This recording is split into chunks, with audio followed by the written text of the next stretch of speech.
video đi năng bằng hai ở lục nè pi cài chấm nói hai đừng play chấm tích bùa cái lon máu nên ở nè thọpแต่cài line cài polygon ตัวอย่างដូចជា reset ឬក៏ edit vertex អីចឹងទៅហើយវីដេអូនេះគឺយើងនឹងទៅរៀនកែចំណុចឧទាហរណ៍ថាចំណុចលេខ1នេះក៏ coordinate ដែលយើងស្រង់បញ្ចូលក្នុង CSV មិនត្រូវទេហើយដល់ពេលដែលយើង display xy មកវាចេញទីតាំងនៅកន្លែងហ្នឹងនៅកន្លែងនេះអញ្ចឹងការកែអ្នកនរគ្នាមិនចាំបាច់លុបចោលទាំងអស់ទេមិនចាំបាច់លុបចោលទាំង polygon ទាំង point ទាំង line ទេយើងទៅកែទីចំណុចនេះមួយមកឧទាហរណ៍ថាចំណុចលេខ1នេះក៏នៃបច្ចុប្បន្នដែលខុសនេះគឺប៉ុណ្ណេះអូខេហើយ CSV យើងឧទាហរណ៍ថាត្រូវតន័យត្រូវរបស់យើងគឺអានេះលេខ5នេះដាក់នេះលេខ5ទៅហើយ y របស់យើងអានេះ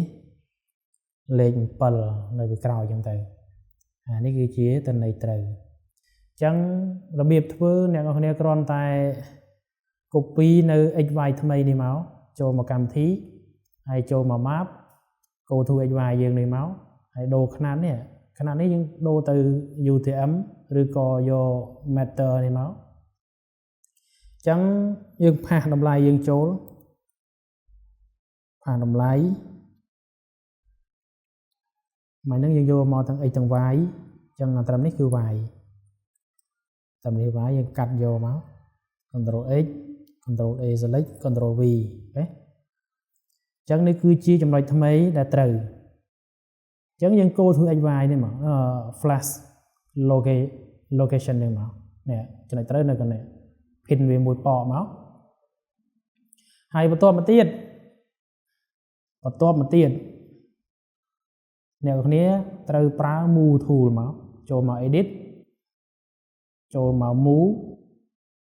select លើវា select លើ point ហ្នឹងមក zoom វាចិត្តតិចអូវាមកនេះ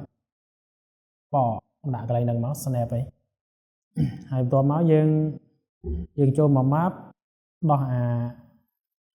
go to xy វិញមកហើយចុច crease មួយមកអញ្ចឹង point របស់យើងគឺ load ទៅចំណុចថ្មីហើយ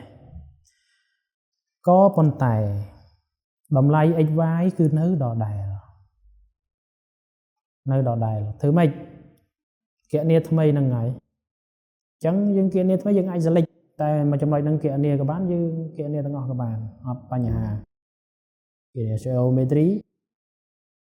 y x មកຂະຫນາດយកនេះមក run ឃើញទេវា load មកត្រូវវិញទេ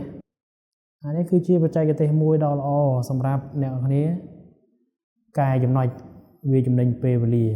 ជាជាងដែលយើងលុបចំណុចឲ្យទៅ add CSV មកវិញហើយអា polygon នេះយើងដូចគ្នាដែរយើង reset វាសារថ្មីមកចូលមក edit ចូលមក reset ឬក៏ edit vertex ក៏បានដែរតិចចឹងយើង edit vertex ទៅនេះអូមក select មកបឹមហើយ